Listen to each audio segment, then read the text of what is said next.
Para po sa kapakanan ng mga ngayon na nakadalo o yung pong mga wala last time, meron po tayong ongoing series sa Ebanghelyo, patungkol sa Ebanghelyo, at narito na tayo sa punto na ang pinag-aaralan natin, yung pagkakakilanlan sa ating Panginoon Jesucristo. Tandaan natin na ating Panginoon, siya yung substance ng gospel.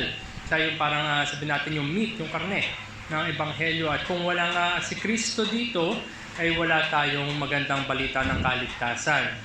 Nakita natin noong nakaraan din, ng mga huling mga linggo, na kung saan ang ating Panginoon nga, yung kanyang pagiging Diyos at tao at yung kanyang mga gawa. Bilang review po muna, ay magkaroon po ng babala sa atin. Sapagkat kung meron tayong pagkakakilanlan kay Jesus na hiwalay yung person and work, kung hiwalay yung pagkakakilanlan, yung kanyang persona sa kanyang mga gawa, yan ay ibang ebanghelyo. There's that inseparable connection of person and work in knowing Jesus Christ. Sabi nga sa 2 Corinthians 11:2 and following, "For if someone comes and proclaims another Jesus than the one we proclaim," yan ay ibang ebanghelyo. Yan ay hindi nakapagliligtas. Kaya hindi natin pwedeng paghiwalayin ang persona at ang gawa ng ating Panginoon Jesucristo. At nakita rin natin ng mga nagdaan yung personhood of Christ. Sinimulan natin yung kanyang two natures and one person. Meron siyang dalawang likas na Diyos at likas na tao. At pinag-aralan rin natin yung kanyang likas na tao, yung humanity, and as well as yung divinity ng ating Panginoon. At ang key phrase dyan, ginamit natin yung Chalcedonian definition na sinabi niya doon yung apat na without confusion, without change, without division, without separation. So ito ay patungkol sa dalawang likas, isang persona, likas na tao at likas na Diyos, without confusion, without change, without division, without separation. Yan ang ating Panginoong Jesucristo. At nung dumako na tayo patungkol sa gawa ng ating Panginoong Jesucristo, pag sinabi po, pag pinagtutungkulan at pinag-aaralan ay yung work of Christ, yan ay nakafocus doon sa mga ginawa niya bilang tagapamagitan, mediator. Those that bring us to God acceptably and that make God known to us savingly. So twofold yan. Inilalapit tayo sa Diyos bilang katanggap-tanggap at nakikilala natin ang Diyos sa nakapagliligtas na pamamaraan. Marami pong nakakilala sa Diyos pero hindi sa nakapagliligtas na pamamaraan. Sabi nga sa account ng Ebanghelyo na doon nangangatog pa yung mga devils, mga evil spirits. Kilala nila ang Diyos. Kahit nga, 'di ba, nung mayroong mga disipulo na lumapit at nabanggit sila ng mga pangalan, kilala ng mga demonyo, ang mga apostol, kilala nila si Kristo, kilala nila ang Diyos, pero hindi naman sila naligtas. Kaya may kasabihan, si Satanas nga, siya yung greatest theologian. Kilala niya ang Diyos. Alam niya yung mga gawa ng Diyos. Pero siya ay nanatiling demonyo. So ito, yung mediator. Bilang mediator, inilalapit tayo sa Diyos bilang katanggap-tanggap at nakikilala natin ang Diyos sa nakapagliligtas na pamamaraan. So muli, observation tayo sa mediatorial office ng ating Panginoon. It is better to speak of a threefold office than three offices. Parang nababanggit ko parati na isa lamang yung papel, finold natin, tigwa 1/3 to represent those three offices, pero nasa isang papel pa rin yan. Kaya yan ay threefold rather than three offices. So each aspect of the office defines the two other aspects. Hindi natin mapaghihiwalay ang mga opisina ng ating Panginoon Jesucristo. Napag-aralan rin natin yung kanyang opisina as a prophet, mediator of the Word of God, who made the will of God known for our salvation. Sinasimulan rin po natin yung Christ as priest, mediator of the righteousness of God, at yung pangatlong opisina niya, yung bilang hari, Christ as king, mediator of the rule of God. Nung ating tinignan, sinimulan yung pagiging saserdote ng ating Panginoon Jesucristo, Christ as priest, nung nakaraang linggo. So balik tanaw natin yung konting highlights doon. So some sort of review, ganito po yung biblical approach. Tandaan natin, mediator of the righteousness of God, siya yung tagapamagitan sa katuwiran ng Diyos. Alam natin yung nangyari. Si Adan, nung siya'y nagkasala sa hardin, siya ngayon ay guilty.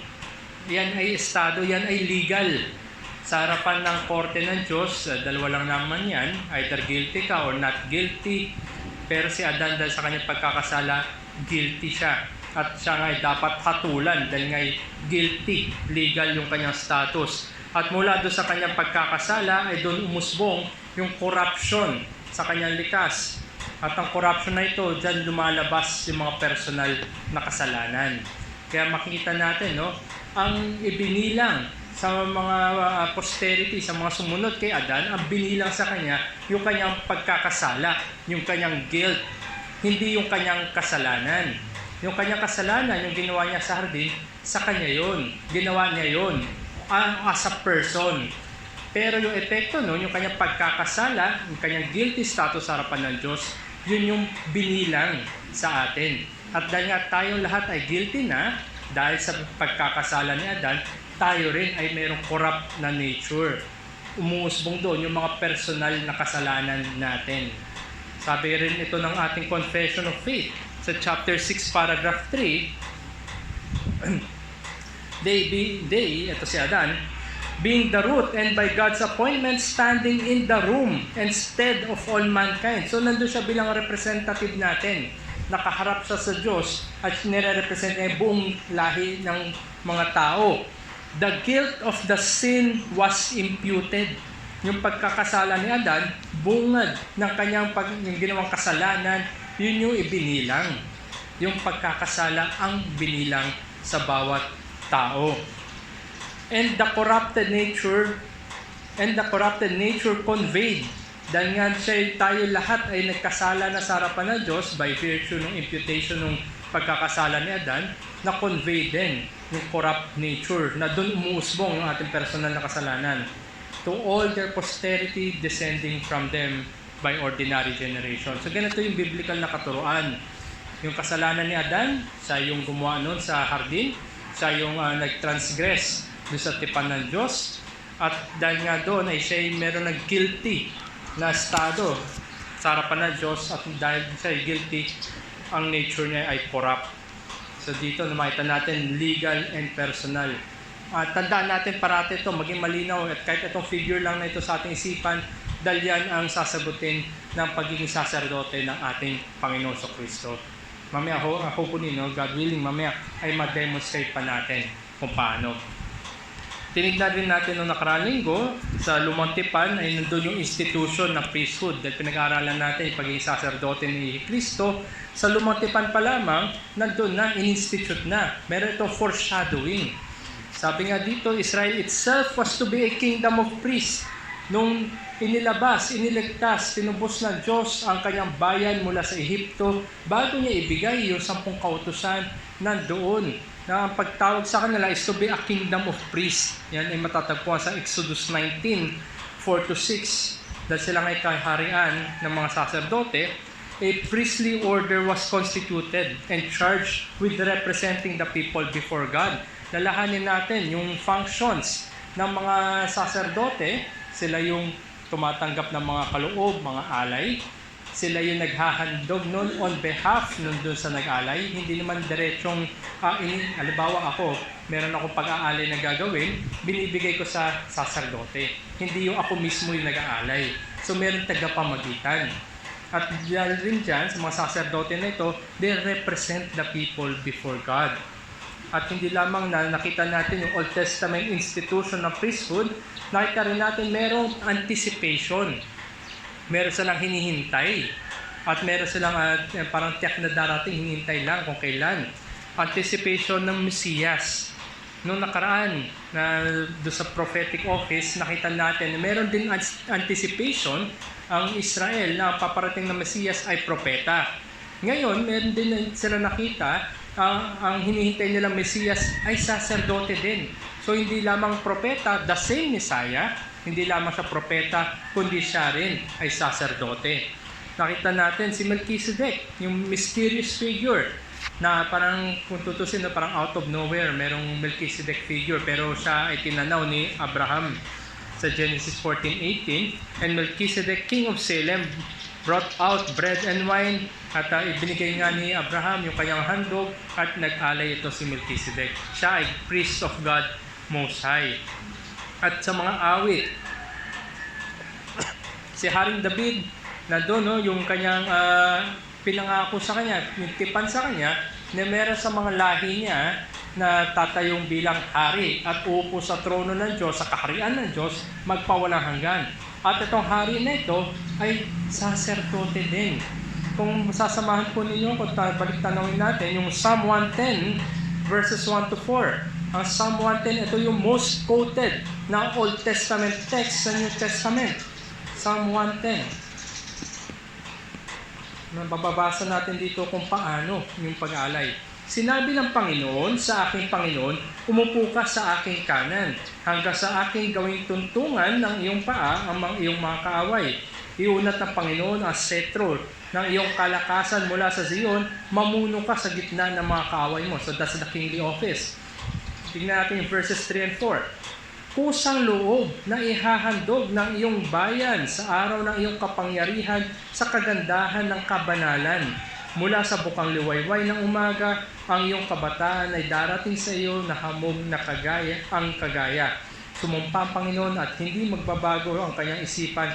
Ikaw ay pari magpakilanman ayon sa pagkapari ni Melchizedek.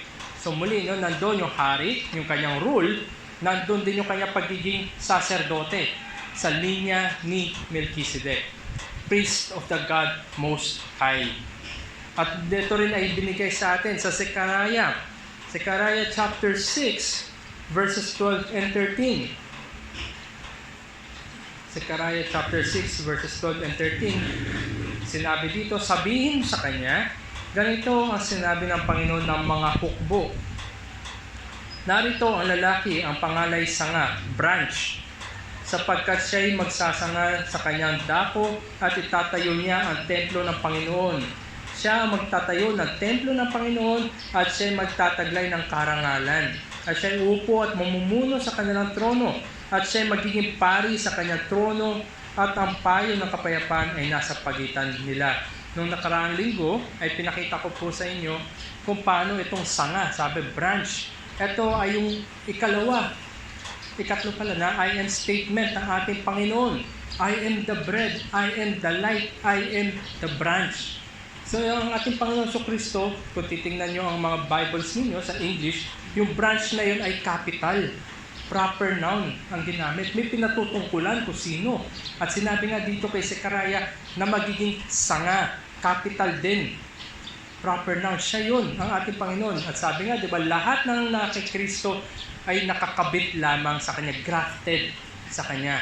At hindi lamang ito, nung sinabi ng ating Panginoon sa mga Pariseo, gibayin niyo ang templo na ito at itatayo ko matapos ng 3 araw. Ang nasa kaisipan ng mga Pariseo, yung physical na templo. Pero ano ba yung templo na yun? Ang ating Panginoon Kristo. Siya'y nabuhay muli sa tapos ng 3 araw. At ito ngayon, siya yung magtatayo dito sa teksto natin sa Zechariah chapter 6. Itatayo niya ang kanyang templo. At muli, binalikan doon na siya'y mamumuno, siya'y hari. Pero siya ay pari din. So makita natin na merong anticipation na itong same Messiah ay hindi lamang propeta, hindi lamang hari, kundi siya rin ay pari o saserdote. Kaya makita natin that the intertestamental, yung pagitan ng lumang tipan at ng bagong tipan, the intertestamental period heightened the hope for a last day high priest. May darating sa mga huling araw na punong saserdote. Tandaan natin sa kaisipan ng mga Hudyo, pag dumating ang Mesiyas, yun na ang last day. At totoo naman, ito'y totoo sa lahat ng mananampalataya dahil dumating na ang ating Panginoon, narito na ang huling mga araw. So consider the priesthood of Jesus Christ from the background of the Old Testament. Ito yung lesson natin last week. Tanawin natin parati ang lahat-lahat ng mga katuruan, lalo na ang pinag-uusapan natin dito ay yung pagiging saserdote ng ating Panginoon from the background of the Old Testament. Ngayon po ay pagpapatuloy natin ang ating pag-aaral patungkol sa pagiging saserdote ng ating Panginoon. So, nandun pa rin tayo sa priestly office. So, nandito tayo na components of His priestly mediation. So, ano ba yung mga, sabi natin, components? Tandaan natin, priestly mediation, ang minimediate niya, pero tagapamagitan siya ng katuwiran ng Diyos. Pag ang pinag-uusapan dito, yung kanyang pagiging tagapamagitan bilang saserdote, dalawa po ito. Ito yung tinatawag ng active obedience at yung passive obedience. Active obedience, obedience by way of his action in vicariously fulfilling the requirements of the law. Vicariously, bilang kahalili, representative, on behalf of. So ito yung pagtanaw, para ma-fulfill niya yung pangangailangan, yung requirements ng law. Ito nga yung nag-fall short si Adam. Dahil di ba tinransgress niya yung law, ngayon tayo ay lahat nagkasala, dahil ibinilang yung pagkakasala na yun, yung guilt ay binilang sa atin. Ang ating Panginoon ngayon, siya yung nag-fulfill ng requirements of the law. Kung ano yung pinabagsak niya, dahil itinaas ng ating Panginoon. At ang ikalawa na component, yung tinatawag na passive obedience. Passive obedience naman, by way of his passion. Yung passion, hindi ito yung kinahiligan. Kunwari, passion mo kumanta, passion mo mag-gitar, hindi yun yung pinag-uusapan. Kundi yung passion, yung parang pagpapagal niya sa isang bagay. Passive obedience, obedience by way of his passion in vicariously suffering the penalty of the law.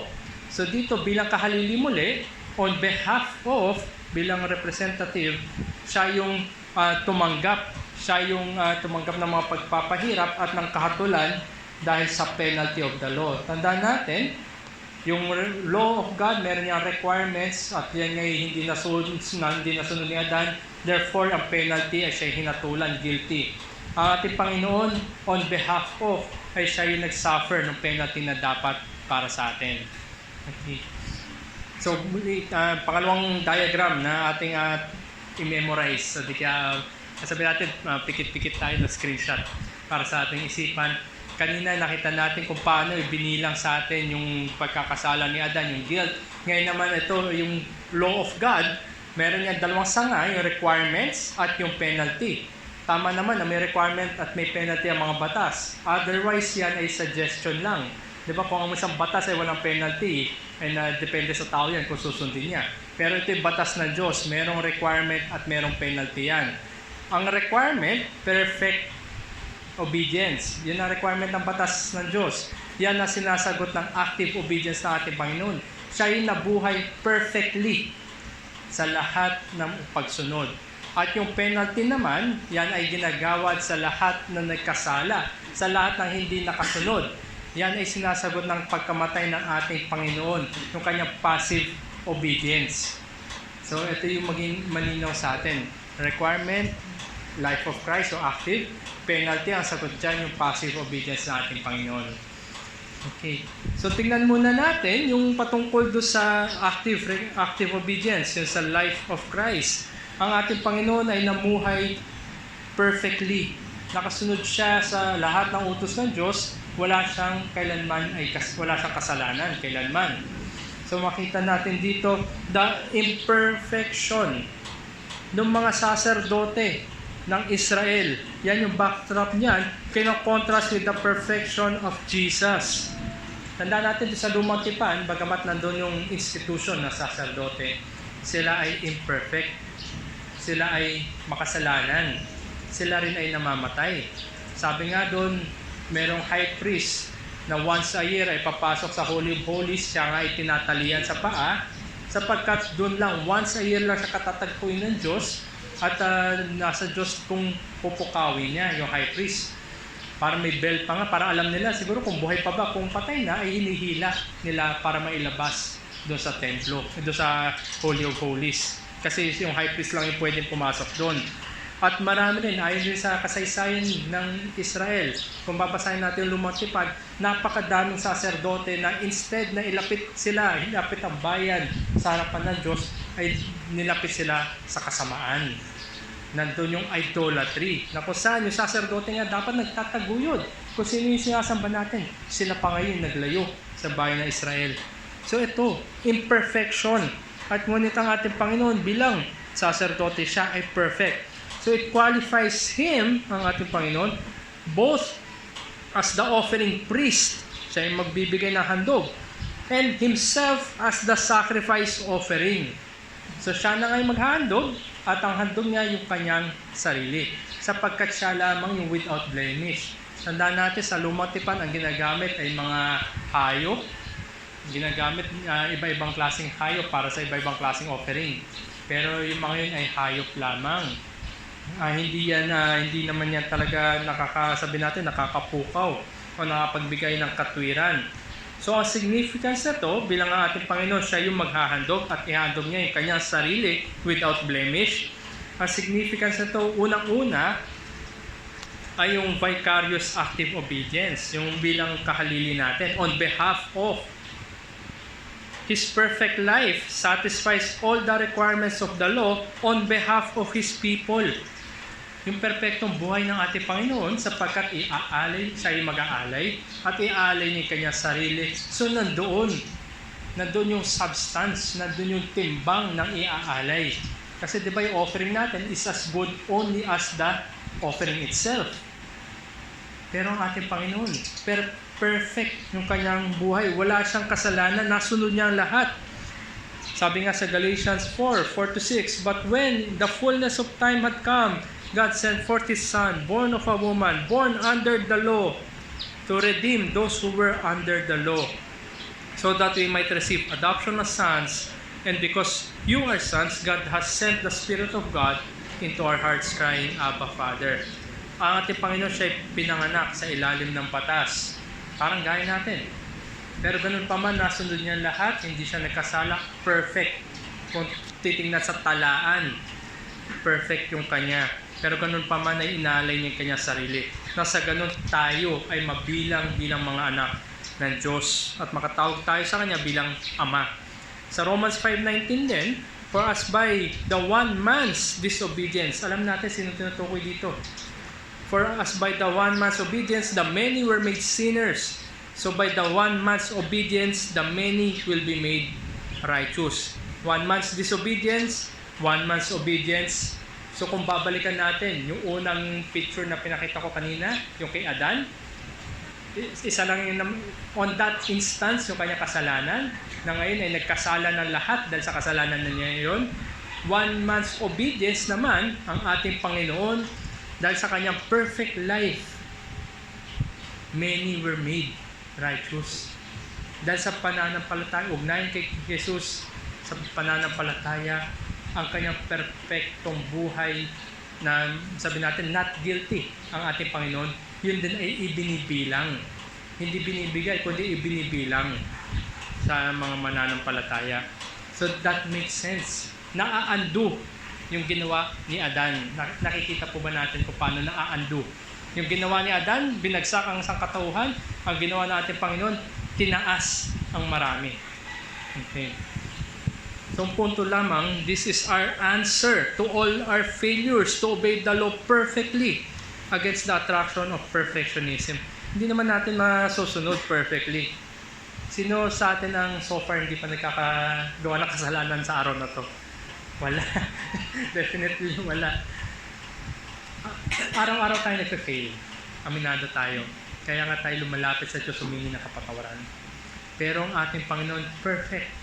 Kaya ito yung sagot natin. Ito yung tagumpay natin sa mga kasalanan. Meron tayong Diyos, meron tayong tagapagligtas, meron tayong manunubos na perfectly na buhay para sa atin, on behalf of us.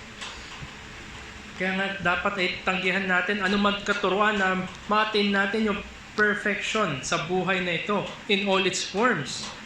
And also, we are not to ignore, hindi natin dapat din ibaba yung standard ng batas na Diyos. Sapagkat ang requirement ng batas na Diyos ay perfect obedience, huwag natin hilain pababa. Otherwise, gagawin natin ang ating kaligtasan sa sarili nating kakayanan. Magpasalamat tayo mayroong perfectong nakasunod on behalf of us na hindi tayo yung kailangan gumawa nun. At kailanman ay hindi natin matatamok yung perfection na yan. At maging babala rin sa atin, maraming katuruan ngayon, sinesentimentalize, yung parang sa emosyon, The sentimentalizing of Christology has robbed, ninakaw sa mga mananampalataya yung totoong objective na basehan ng katiyakan. Kung ang katiyakan ay nasa ating mga pakiramdam, sa mga emosyon na lamang natin, walang katiyakan dyan. That's not something objective. Kasi di ba, kung base yan sa karanasan, hindi ka sa emosyon natin, maaaring ngayon, we feel very assured. Bukas, pag may dilubyo, wala na. Pero magpasalamat tayo sapagkat something objective ang ginawa ng ating Panginoon sa atin. So, hindi yun nakadepende sa atin. Kundi yun ay nakadepende sa Panginoon natin na nabuhay perfectly. Kaya isa rin babala sa atin, warning, merong mga katuruan na umiikot. There is an operating teaching that what Christ had done, kung ano ginawa ni Jesus, we did it with Him. Ginawa rin natin kasama siya. Delikado po yung ang katuruan na yan. Dahil pag iisipin natin na ginawa natin yun kasama ang ating Panginoon, we did it with Him, so parang nandun na, tayo na rin. Meron tayong iniambag. Parang kung tutusin, tinulungan pa natin ang ating Panginoon. Napakadelikado ng katuruan na yan. Dahil yan ay babalik sa gawa ng tao. At kung yan nga ay totoo, ang katuruan niya na we did it with Him, yan ay totoo, hindi na natin kailangan tagapamagitan. Kaya naman pala natin. At magiging wala rin saysay ang pagiging saserdote ng ating Panginoon kung totoo ang katuruan na ginawa rin natin yun, kagaya ng ating Panginoon. Tandaan natin muli, babalik at babalik tayo sa unang diagram na pinakita ko. Dahil sa kasalanan ni Adan, siya'y nagkasala at binilang sa atin. Ngayon naman, kung ang isipin natin na meron tayong ambag sa ginawa ng ating Panginoon, that we did it with Him, hindi natin matatamo kailanman yung katwiran. It is only by faith of what Christ had done for us. At dahil din nakasunod ang ating Panginoon perfectly sa likod ng mga struggles natin, sa likod ng fallenness ng mundo na ito, nandun yun rin yung kanyang sympathy, yung simpatya niya sa mga struggle ng mga kanyang mga tao. His life of perfection is set against the background of temptation. Tandaan natin na nabuhay ang ating Panginoon. Diba, bumagsak ang fallen world na yan. Ang daming sinners, ang daming epekto ng kasalanan, maraming nakakasakit, maraming namamatay, maraming gumagawa ng kasalanan sa isa't isa at sa sarili. Napakahirap. Pero nonetheless, sumunod perfectly ang ating Panginoon. Mas mahirap yan kaysa doon sa ginawa ni Adan. Sa hardin, wala pang kasalanan doon. Wala pang peer pressure. Wala pang epekto ng kasalanan. Wala pang sakit. Wala pang sugat. Wala pang pananakit. Wala pang namamatay. But nonetheless, mas malaki, mas mahirap yung ginampanan natin Panginoon. At siya nga ay nakaka-relate sa atin. Dahil siya nga ay pinakamalapit natin na kapatid. Sabi nga sa Hebrews 4:14-16, since we have a great high priest who has passed through the heavens, Jesus, the Son of God, let us hold fast our confession. For we do not have a high priest who is unable to sympathize with our weaknesses, but one who is in every aspect has been tempted as we are, yet without sin. Let us then with confidence draw near to the throne of grace, that we may receive mercy and find grace to help in time of need. Ang ating Panginoong Jesucristo, siya nga ay may likas na tao. Di ba dalawang kanyang likas na Diyos at likas na tao. Siya ay may likas na tao. Siya ay may katawan na tao for sure. Siya ay naglakad sa mundong ibabaw. Siya ay nakisalamuha sa mga makasalanan. At di ba siya nga rin ay kinudya, tututusin, binaboy at pinatay. But nonetheless, siya ay nagpagal sa pagsunod sa batas ng Diyos. Never siyang nagkasala para sa atin. So ito yung makita natin, no? Yung kanyang active obedience, yung kanyang perfect life na sumasagot sa lahat ng requirement ng batas ng Diyos. Ngayon, tingnan naman natin yung penalty side na kung saan yung kamatayan ni Jesus, yung kanyang passive obedience, sumasagot doon sa penalty ng batas ng Diyos. Jesus' suffering and atoning death. Muli ay babalikan natin yung lumang tipan, background ng atonement. Kasi para magkaroon tayo ng maliwanag na larawan kung ano ba itong penalty na ito at paano babayaran ng penalty na ito, dapat magkaroon tayo ng kaisipan ng atonement. At ang ito nga ay bumabalik sa lumang tipan. So una, literally, atonement means to cover or to shelter, tatakpan. Kasi di ba pag meron tayong bagay na tinakpan, hindi natin makikita. Tama po ba? So lalo na kung makapal yung pinagtakip natin, hindi makikita kung ano yung tinatakpan. Dito sa to cover, or yung literal meaning niyan, ay meron dalawang aspeto. Una, with reference to sin, purgation, hindi kaya removal, di ba? Pinupurga. Lalo na yung mga nanay, alam ito. Yung mga pinupurga. So tinatakpan yung kasalanan para hindi makita. So kung hindi nasa ilalim, tatakpan, hindi makikita yung nasa ilalim. At ang ikalawang aspeto ng atonement, ito naman ay with reference to God. Pacification. Diba? Pacifier, kung sa mga bata, diba? Nilalagyan ng chupon para tumahimik. Pero tandaan natin, ang pacification sa Diyos, ito yung kanyang puot sa kasalanan. So tatakpan yung kasalanan, hindi makikita yung nasa ilalim, at ang Diyos na nasa itaas ay hindi niya makikita yung nasa ilalim. So it goes two ways. Nandyan yung, sabi natin, kasalanan, nandyan yung atonement na makapal na pinuntakip, at ang nasa taas ay hindi nyo nakikita, yung nasa baba. So napapacify ngayon ang puot ng Diyos. So ganito yung konsepto ng atonement sa lumang tipan. At yan din yung tatawid sa bagong tipan, at yan din yung ginawa ng ating Panginoon. Nang sa ganun nga, sabi nga, di ba, ang nakikita ng Diyos ay ang pinantakip, yung atonement. Ang ating Panginoong Kristo, hindi nakikita yung kasalanan na nasa ilalim. Sapagkat ang nakikita yung ating Panginoon, Ama, binayaran ko kasalanan nila sa pamamagitan ng aking perpektong pagsunod. Siya ngayon naging penalty. Siya yung pambayad. Siya yung naging atonement sa kasalanan. So nakikita po ba natin, hindi nakikita yung kasalanan natin, kundi nakikita yung pinantakip ang ating Panginoong Hesukristo.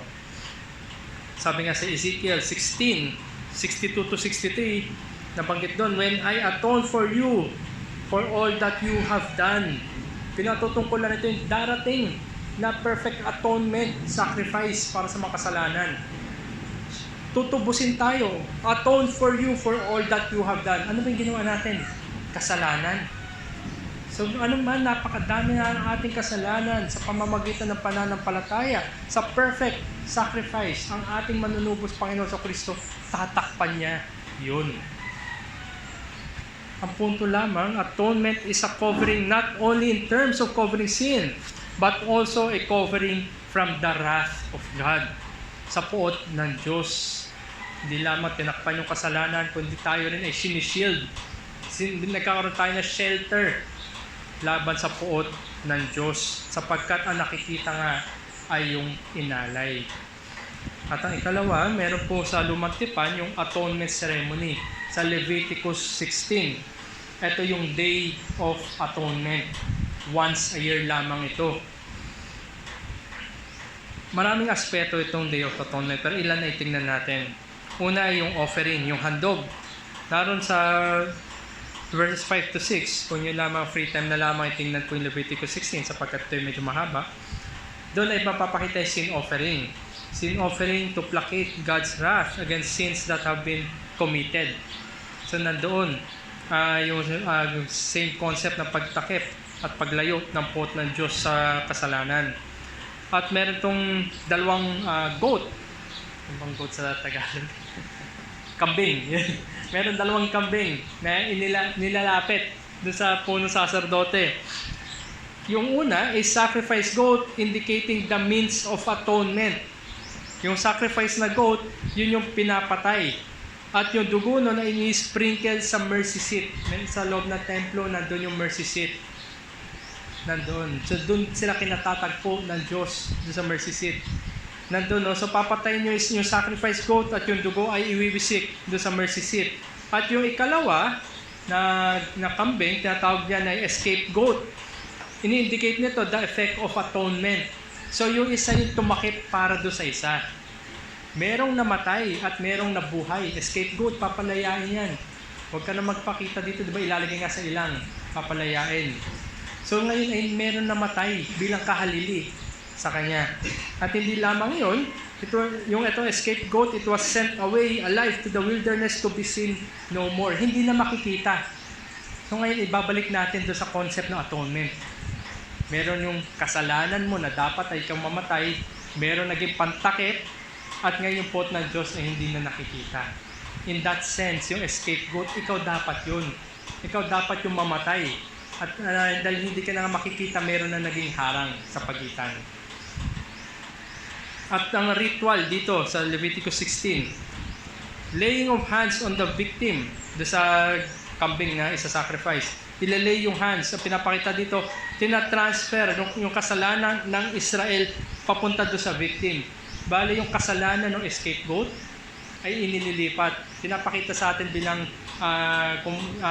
shadow na nangyayari at isang type din ng kung sino tayo talaga.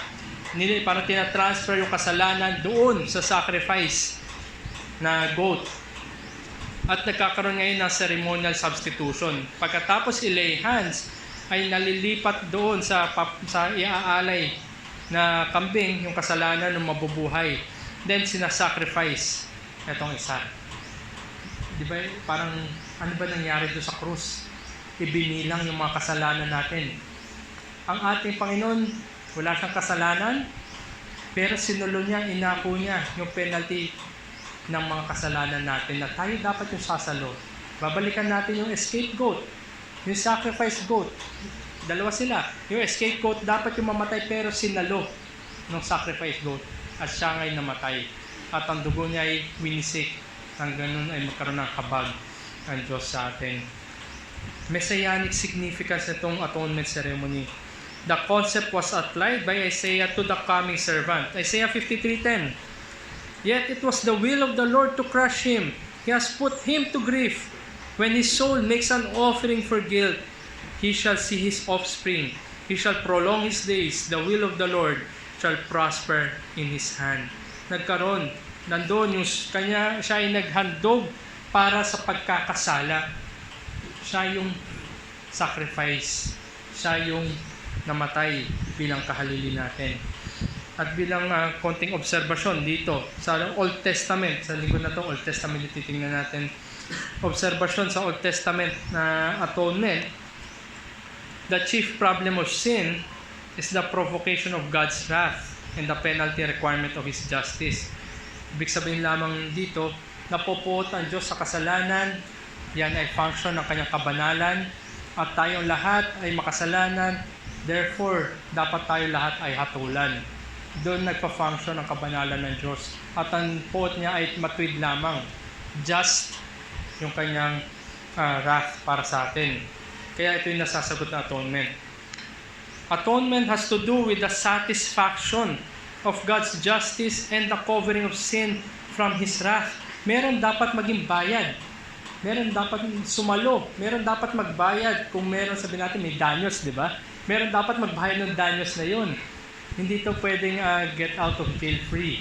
Hindi pwedeng ganun. Kasi dahil pag meron na malaya na walang nagbabayad, hindi hustisya yun. Sa isipan natin, naglagay. May under the table na deal yun. Ngunit tandaan natin Diyos ay matuwid. Dahil meron nagkasala, meron dapat magbayad. Magbayad sala. So ganun yung atonement. Satisfaction ng hustisya ng Diyos at pagtatakip sa kasalanan. Mula pagtatakip na kasalanan at nalalayo yung puot ng Diyos. At ang ikatlo na maobserbasyon natin, atonement is accomplished through a properly ordained substitute victim without blemish.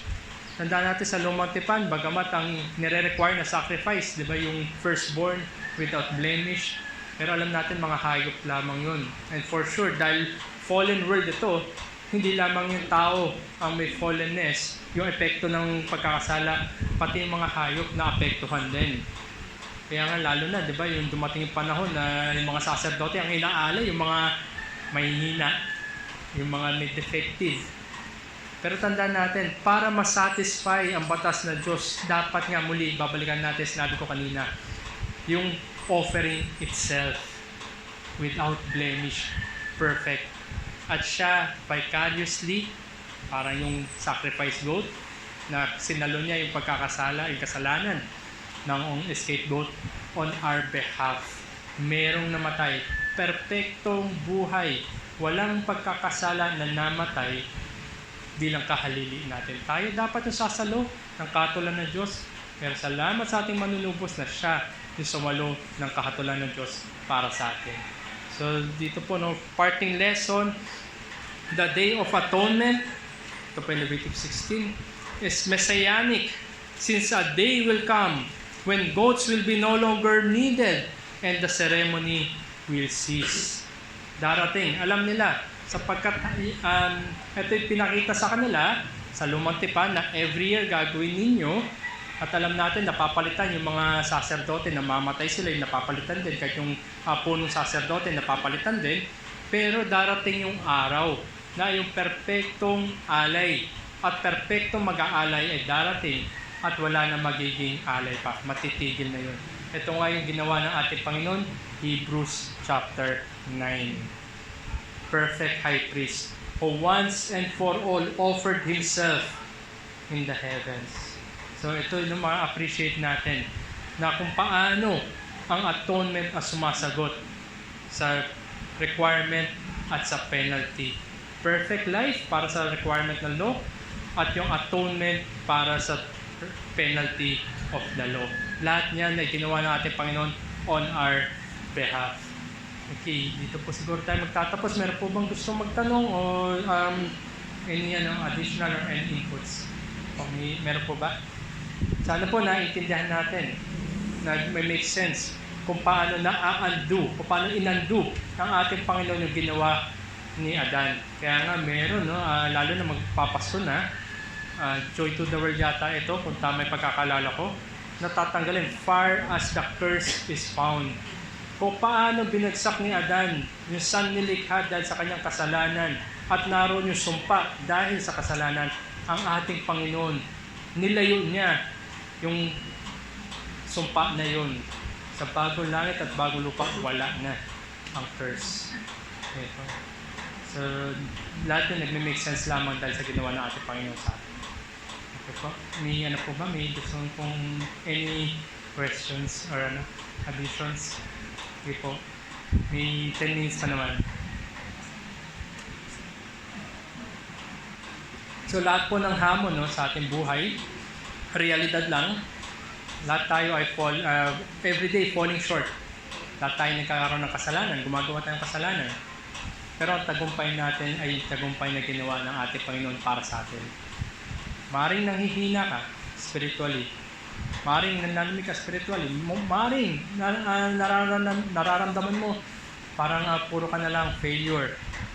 Pero tumingin ka kay Kristo na siya yung merong tagumpay sa lahat ng pagkukulang natin.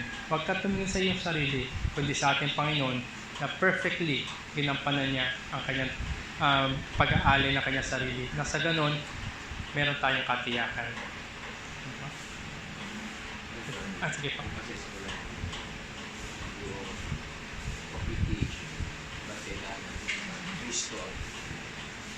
Okay po.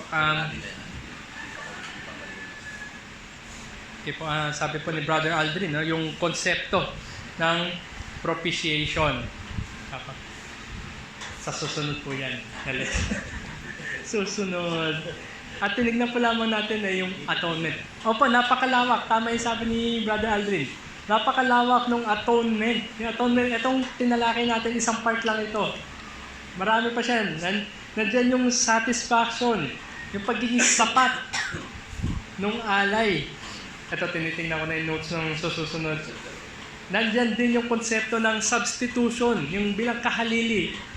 Pero tingnan natin yung pantakip lang, yung atonement, pantakip. Tapos nariyan din yung imputation, yung ibinibilang. At nariyan din yung konsepto ng propitiation, yan, pagtanggal. So napakalawak, no? Napakayaman ng mga katuruan na to, lalo natin ma-appreciate yung ginawa ng ating Panginoon sa atin. So sa linggo na ito, tinignan lang natin yung pagtakip. Dadaan tayo sa mga iba pang aspeto. Yan. So napakalalim, napakayaman, kagalakan sa atin. Okay, so hintayin natin na sa susunod na lesson. Sige po, Ate Marcel.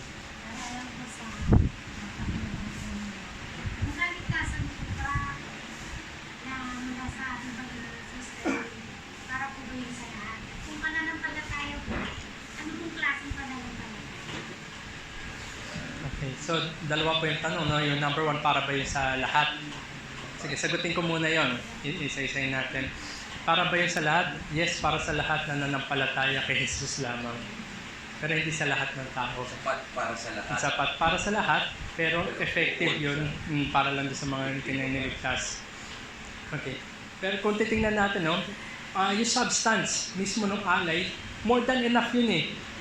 Pero yun ay, yung effective lang yun doon sa kanyang kinaukulan ng handog. Tapos ano po yung pangalawa? Okay, ano yung klase ng pananampalataya para maging tunay? Buhay na pananampalataya. So, ang pananampalataya na buhay ay nagbubunga. Parang ito po yung ginawa na illustration ng ating Panginoon. Di ba, meron siya na puno na igos, fig tree. Hindi na mamunga, although season na yun, hindi naman talaga mamunga dapat. Alam naman ng ating Panginoon yun. Pero the fact of the matter, yung pinag-uusapan doon yung fig tree na hindi bumubunga. Ano sabi? 1 taon pa. Dagdagan pa ng 1 taon. Titignan, bago tanggalin. Dagdagan pa. So, nandun yung habag. Binibigyan pa niya ng oras. Pero eventually, tinanggal. At sabi nga niya, lahat na hindi namumunga ay, di ba, puputulin, ilalagay sa apoy. So, ang buhay na pananampalataya, yun ang totoong pananampalataya. Bumubunga. May ano pa po? Pag pumahiya magtanong, right. Sige po.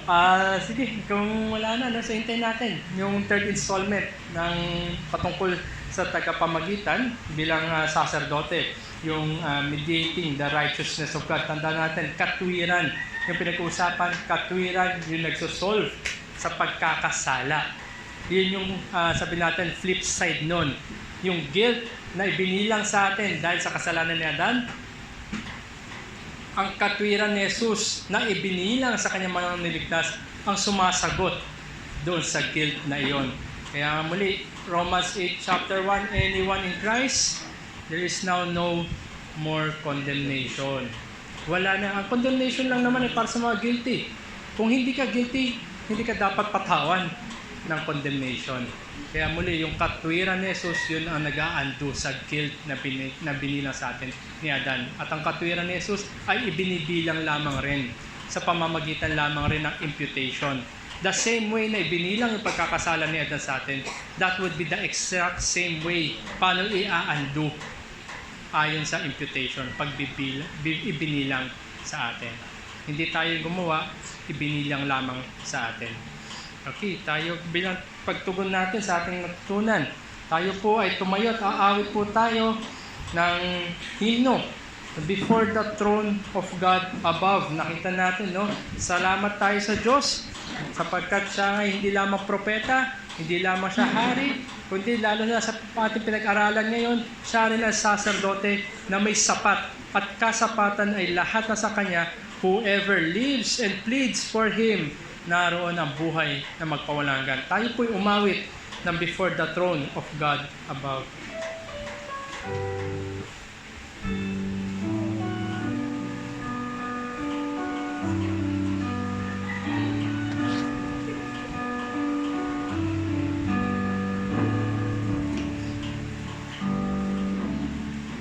Before the throne of God above, I have a strong and perfect plea, a great high priest whose name is love, whoever lives and pleads for me.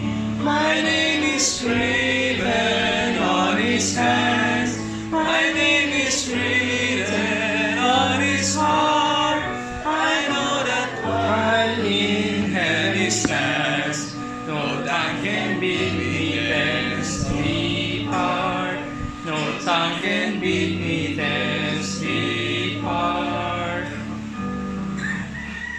When Satan tempts me to despair and tells me of the guilt within, upon I look and see him there, who made an end of all my sin.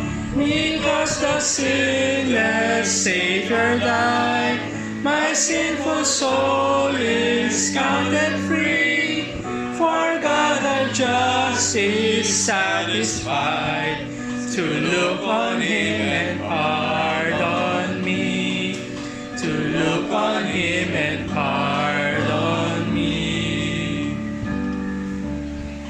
Beholding there the risen Lamb, my perfect spotless righteousness, the great unchangeable I am, the King of glory and of grace. One in Himself I cannot die, my soul is purchased by His blood, my life is hid with Christ on high, with Christ my Savior and my God, with Christ my Savior and my God. Tayo po'y magwakas sa panalangin. Muli aming Diyos, kami nga po lubos na nagpapasalamat sa inyo na gaya po ng aming pong napagbulay-bulayan kanina sa aming Sunday School. Salamat na meron po kami perpektong saserdote na naghandog ng perpektong alay at walang iba kundi kayo po yun ng aming Panginoon Kristo na ang tagumpay ay kami nakakatingin lamang sa inyo sapagkat kayo ang nagtagumpay sa lahat. Kaya naway mahikayat kami sa anumang mga kahinaan na kami ay tanggapin namin ang aming fallenness. Ngunit meron tagumpay at liwanag na nasa inyo lamang. Kaya nga lubos nawa kami ay mahikayat pa na magpagal sa pananampalataya, maging buhay ang pananampalataya. At ito ay ayon lamang sa ministeryo ng Banal na Espiritu, kami mamunga upang maging papatotoo na kami ay naitago, natakpan ng aming Panginoon sa Kristo. Kaya muli, salamat sa inyo at naway purihin ka lalo pa sa aming mga buhay. Ito po ang dalangin namin sa ngalan ni Jesus. Amen. Sige po, so magkaroon po tayo ng around 10 minutes.